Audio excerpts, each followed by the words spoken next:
2022-2023 시즌 이탈리아 세리에 A 나폴리가 우승을 예약했다라는 기대감 속에 충격적인 홈 첫 패배를 당했습니다. 이 경기 세계적인 축구 전문지 포포투 한국판의 김한 기자와 함께 또 김민재 선수에 대한 현지 평가 활약을 중심으로 살펴보도록 하겠습니다. 나폴리가 패배했는데요. 이 경기 현지에서는 그래도 김민재 선수는 면죄부다. 충분히 제 몫을 했다. 이런 평가가 많다고요. 그렇죠. 김민재 선수 사실상 오늘 되게 맹활약을 펼쳐줬는데 불구하고 실점 장면을 보시면 아시겠지만 김민재 선수가 막을 수 없는 언더골이었거든요. 예. 그러니까 김민재 선수의 활약과는 좀 별개의 좀 실점이라고 보시면 될 것 같습니다. 예, 67분경이었는데 이제 미드필더 베시노 선수의 중거리 슈팅이 그대로 이제 골문 구석으로 빨려 들어가면서 이거는 이제 수비수든 골키퍼든 조금 막기 어려움. 잘 찼다. 그렇죠. 예, 게다가 이제 라치오에서는 공격 가담에 있어서는 밀린코비치, 사비치가 좀 주목을 받는데 이 선수에 대해서는 김민재 선수가 또 통제를 잘 했거든요. 게다가 베시노는 조금 한 칸 밑에 있는 선수다 보니까 솔직히 김민재 선수가 이 선수까지 가서 막기에는 뭐 좀 과하다. 앞에 선수들이 잘 막아줬어야 됐다. 예상치 못한 선수의 슈팅이기도 했고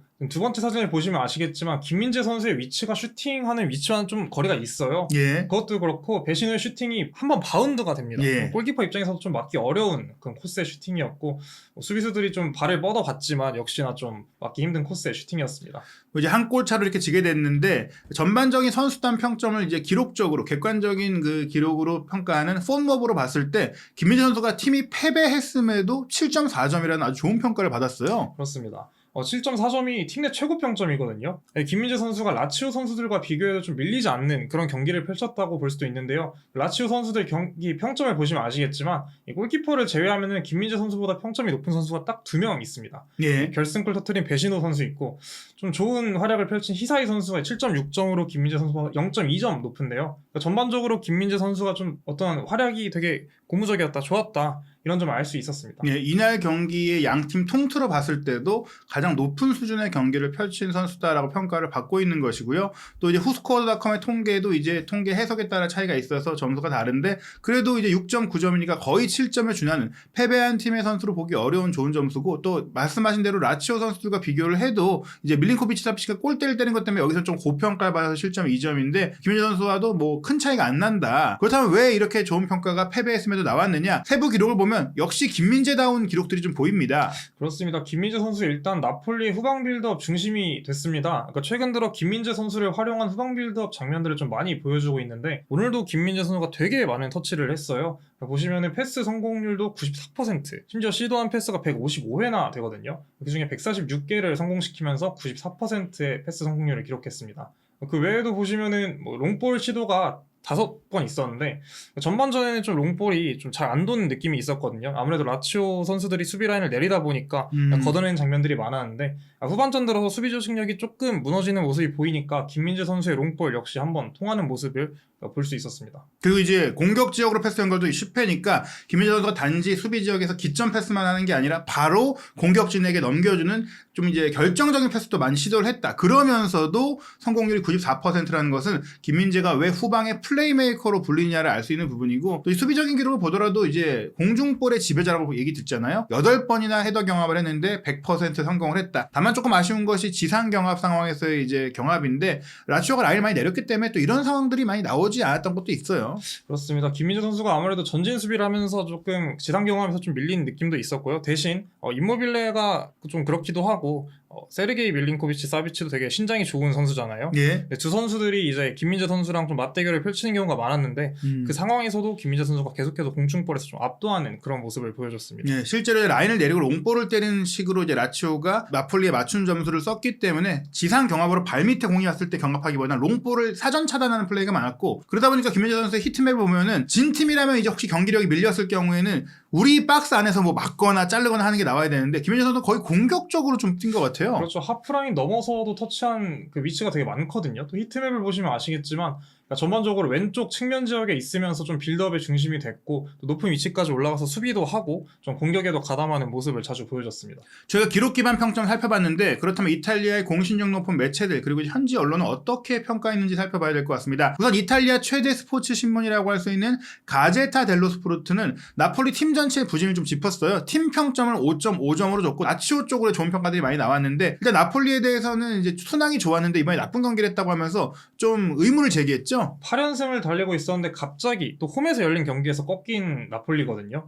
그러니까 아무래도 좀 나폴리가 우승이 어느 정도 확정된 느낌이다 이런 분위기가 좀 있었는데 이런 점에 있어서 나폴리 선수들이 좀 정신력이 나태해진 게 아닌가 이런 부분을 매체에서 지적을 했습니다. 예, 뭐 체력 문제일까 정신 문제일까라고 의문을 제기하면서 스파레트 감독이 후반전에 무려 5명의 선수를 교체했기 때문에 이게 힘이 빠진 선수를 바꾼 건가 아니면은 태도가 좀 아쉬운 선수를 바꾼 건가가 좀 의견이 분분할 정도. 그러니까 둘 다 문제일 수도 있다라고 좀 제기하는 거라고 봐야 될 것 같아요. 그러면서 이제 나폴리 선수의 평점이 대부분 낮았습니다. 뭐 높아봐야 6점 그리고 5점 이렇게 나왔는데 김민재 선수에게 1밀리올이라고 나폴리 선수들 중에서 최고였다라는 평가를 했어요. 네, 일단 앞서 말씀드린 것처럼 임모빌레 그리고 밀린코비치 사비치와 계속해서 경합하는 장면들이 있었는데 김민재 선수가 전혀 밀리지 않았고요. 또 전반 20분경에 밀린코비치 사비치 선수의 그 슈팅을 그러니까 몸을 던져 막아내면서 좋은 수비 한번 펼쳤고 그 외에도 계속해서 좀 호수비를 펼치면서 또 호수비 펼치면 이제 나폴리 홈 경기장에서 나오는 그 예. 킴킴킴 응원가 있잖아요. 그러니까 그것도 자주 들리면서 되게 좋은 모습을 보여줬습니다. 예, 이모빌레를 잘 막았다고 했고 사비치의 슈팅도 막았고 팬들이 계속 킴킴킴을 외쳤다. 왜 그런 소리가 나왔냐? 졌음에도 불구하고 그가 나폴리의 아이돌이기 때문인데 이날 경기도 그에 준하는 활약을 펼쳤다. 나폴리의 우상답게 김민재는 경기를 했기 때문에 면죄부를 줬다라고 할 수 있는 평가예요. 왜 면죄부라고 말씀드리냐? 나폴리에서 지금 좋은 평가를 받는 게 김민재 선수만 있는 게 아닌데 오시멘, 크바라첼리아 이런 선수들도 5.5점 즉 6점 밑은 못했다라는 얘기고 로버트 카도 마찬가지거든요. 여기에다가 또 올 시즌의 걸작 중에 하나로 평가받는 안기사 선수는 심지어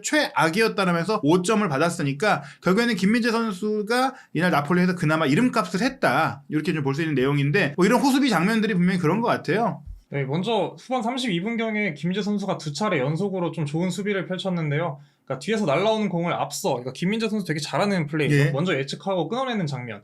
그리고 그러니까 루이스 알베르토의 드리블이 조금 길어지니까 또 바로 판단력 빠르게 나와서 커트하는 장면이 있었습니다. 예, 로보트카와 안기사의 그 평점이 낮았다는 것은 공격 전개도 전개지만 미드필드 지역에서 영향이 없었다는 거거든요. 이런 역할들은 사실 이 안기사와 로보트카의 수비 부담을 좀 덜어줄 수 있는 플레이라고 할 수 있겠고요. 또 박한 평점으로 유명한 스카이 스포츠 이탈리아판 평점에서조차 패배한 팀의 이제 김민재가 6.5점이라는 것은 거의 7점대가 나온 것이다라고 봐야 될 것 같고 또 이제 투토 메르카토 웹의 이제 평점을 보면 역시 김민재 선수 6.5점으로 가장 높은 평점인데요. 이제 투토 메르카토 웹은 김민재 선수에 대해서 프로베델, 그러니까 라치오의 골키퍼죠. 프로베델의 기적적인 선방에 의해 득점 기회가 무산됐다. 또 임모빌레를 압도했다 이렇게 평가를 했는데요. 주요 장면을 보면 아시겠지만 그러니까 먼저 슈팅이 골대에 맞고 나온 뒤에 그러니까 위치 선정이 되게 좋았어요. 김민재 선수가.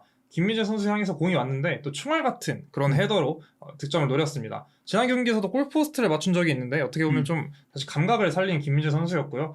하지만 정말 말 그대로 기적 같은 그런 선방에 의해서 무산됐습니다. 예, 이 골키퍼 선방이 아니었다면 전반기 라치오전에 이어서 또 한 번 라치오를 상대로 골맛을 볼 수도 있었고 특히 이게 한두 경기가 아니니까 최근 점점 더 김민재 선수가 이런 세트피스 상태에서 득점력이나 득점 기회들이 많이 나오고 있으니까 아마 시즌이 끝나기 전에 한 골 정도 더 나오지 않을까. 그리고 아마 이 골이 들어갔다면 전반기 라치오전도 선제골 내줬었잖아요. 그렇습니다. 충분히 나폴리가 뒤집을 수 있는 힘을 좀 가질 수 있었을 텐데 이 골키퍼의 선방이 너무나 좋았다. 그리고 이런 뭐 헤더 슈팅뿐 아니라 말씀드린 대로 헤더 클리어링 장면도 굉장히 좋은 플레이들이 많이 있었고 특히 이제 전반 42, 43분 요때에 밀린코비치와 사비치와 임모빌레가 라치오 공격의 핵심이잖아요. 이 선수들을 혼자서 연달아 막은 게 대단했던 것 같아요. 또 위치를 보면은 밀린코비치 사비치를 헤더로 막을 때는 왼쪽이고요. 음. 임모빌레 막을 때는 또 오른쪽 측면에서 예. 막았습니다. 되게 수비 범위가 넓다는 것도 알 수 있었는데요. 확실히 아까 말씀드린 것처럼 김민재 선수가 공중볼 경험 8번을 했는데 한 번도 밀리지 않았잖아요. 그러니까 오늘 이 장면 2개로 좀 요약이 가능할 것 같습니다. 예, 게다가 밀린코비치 사비치도 190이 넘는 장신 선수이고 뭐 임모빌레는 설명이 필요 없는 이탈리아 리그 최고의 공격수이기 때문에 모두 다 김민재의 손아귀 안에 있었다. 즉 베시노의 원더골 중거리 슈팅이 아니었다면 사실 라치오를 또 무실점으로 묶을 수도 있었던 나폴리였다고 할 수 있겠는데요. 바로 이 장면도 그렇죠. 그러니까 공중볼만이 아니라 김민재 선수 좀 발이 빠르잖아요. 예. 그러니까 이제 아무래도 라치오가 좀 라인을 내리고 역습을 노리는 위주의 플레이를 하다 보니까 공중볼 외에도 좀 공간으로 패스를 찌르는 그런 역습 장면들이 많이 나왔는데 이 장면이 바로 그 장면입니다. 후방에서 공간으로 찌른 패스를 이제 김민재 선수가 쫓아가는 장면인데요. 아무래도 발이 빠르다 보니까 임모빌레보다 좀 먼저 앞서서 커트하는 그런 장면이 있었습니다. 특히 이제 끌려가고 있던 상태다 보니까 나폴리가 후반전에 라인을 올릴 수밖에 없었는데 그럼에도 불구하고 추가 실점을 하지 않을 수 있었던 배경에는 이런 김민재 선수의 커버력이 있다라고 봐야 될 것 같습니다. 나폴리 소식을 전문으로 다루는 투토 나폴리도 김민재 선수에게만큼은 6.5점 즉 이제 6점 정도를 보통이라고 하니까 그 이상이 잘했다는 평가를 줬는데요. 항상 정확하고 세심하고 결국에 완고하게 플레이했다. 특히 로보트카에게 의존하지 않고 이 선수가 이제 나폴리의 뭐 차비다, 나폴리의 이니에스타다 이런 평가 받고 있는데 이 선수에게 의존하지 않고 무려 163회 터치를 기록하면서 공을 풀어줬고 득점에도 가까웠다. 그리고 이제 이 침착성, 이 19분 이 장면은 좀 어떤 장면인가요? 이제 후방에서 공이 날라왔는데 보통 여기서 뭐 가슴 트래핑을 끊어내거나 헤더로 아예 커트를 하거나 이런 선택이 많은데 그러니까 지금 보시면 선수의 압박이 있는데도 불구하고 김민재 선수가 가슴으로 공을 떨궈줍니다. 옆에 이제 올리베라 선수인데 또 올리베라 선수가 김민재 선수가 뒤로 빠지니까 다시 공을 내주고 김민재 선수가 또 뒤로 공을 빼면서 그때 다시 공격을 후방 빌드업으로 전개하는 그런 장면입니다. 그 이제 당황하지 않고 서두르지 않고 공을 완벽하게 컨트롤하는 선수다라고 볼 수 있겠고요. 또 이제 이런 그 후방 빌드업 능력뿐 아니라 기본적으로 수비수니까 이 결정적인 블러킹, 이 전반 20분에도 일찌감치 골을 내줄 수 있는 위기를 막아냈어요.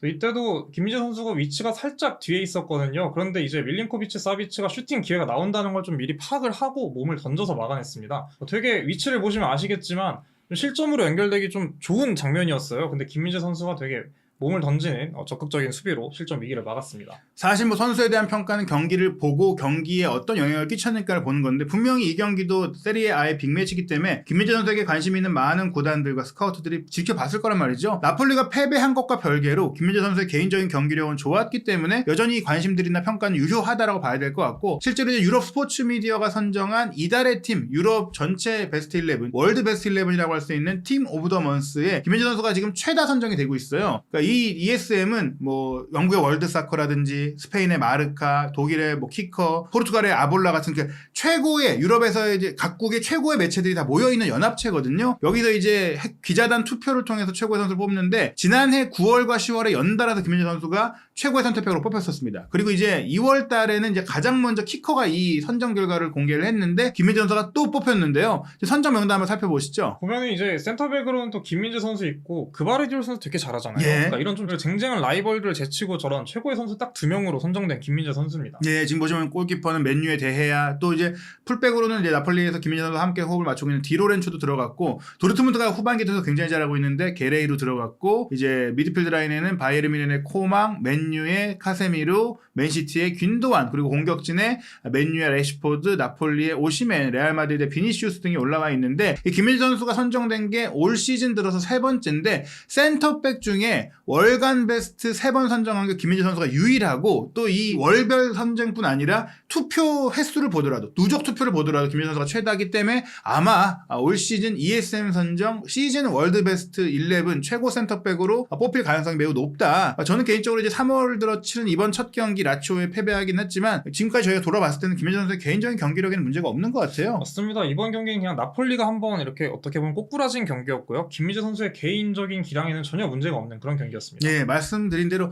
나폴리가 안 좋을 때 팀이 안 좋으면 선수들도 흔들리기 마련인데 김민재 선수는 흔들리지 않았고 오히려 나폴리도 약점이 있고 나폴리도 무너질 수 있다는 것이 드러난 경기 속에서도 김민재는 건재하더라라는 이제 평가가 나온 것인데요. 그럼에도 불구하고 앞으로의 일정은 조금은 나폴리가 한번 이제 흔들릴 수 있는 그런 좀 고비라고 할 수 있을 것 같아요. 나폴리가 일단 아탈란타와의 맞대결을 앞두고 있는데요. 아탈란타가 되게 또 세리에 A 강호로 꼽히잖아요. 좀 강팀들 상대로 되게 좋은 경기력을 펼치는. 다행인 점은 그래도 홈에서 열린다는 점이 그나마 다행이고요. 토리노 원정이 좀 힘들 것으로 예상이 됩니다.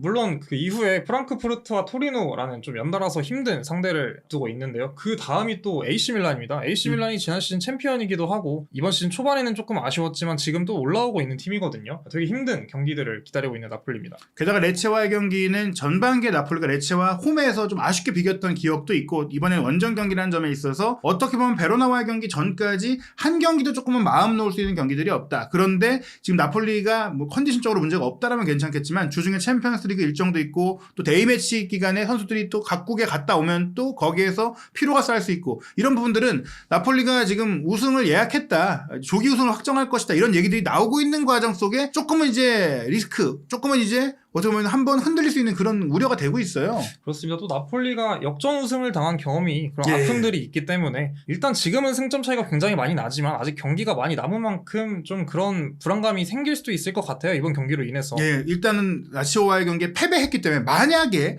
아탈란타전을 패배한다. 물론 이제 프랑크푸르트와의 경기는 3골 차로 져야 뒤집히니까 웬만해서 올라가겠지만 이 경기를 치르고 나서 혹은 부상자가 나온다거나 또 누군가의 컨디션이 떨어져서 토리노와의 경기도 자칫 승리하지 못하고 여기서 밀란과의 경기 경기를 딱 맞이하게 된다면 사실 많은 지금 경쟁 팀들이 나폴리가 우승했다 축하한다 뭐 이런 얘기들을 하고 있잖아요. 근데 정말로 이 기간 동안 승점을 계속 못 얻는다면 또 축구라는 게 그런 또 모르는 네. 거잖아요. 그래서 꽤 주의를 해야 되는 상태인데 김민재 선수는 잘하고 있지만 아무리 수비를 잘해도 골을 못 넣으면 또 혼자서만 수비할 수 있는 것도 아닌 부분이고 조금 이제 나폴리가 조심해야 된다. 그렇습니다. 수비수에 어떻게 보면 한계일 수도 있는데요. 팀이 패배하면은 좀 책임을 지게 되는 그런 포지션이잖아요. 예. 김민재 선수 오늘 되게 좋은 활약을 펼쳤지만 결과적으로 보면은 팀이 패배를 막지는 못했단 말이죠. 예. 그러니까 앞으로 이런 느낌이 계속되다 보면 김민재 선수는 물론 나폴리에도 좀 좋지 않은 영향이 있을 거라고 예. 생각이 됩니다. 팀의 흐름이 꺾일 수도 있는데 어떻게 보면 오늘 이제 총알 헤딩 슛이 들어갔다라면 또 반전될 수 있지 않을까 싶은 생각이 들면서 김민재 선수 힘들겠지만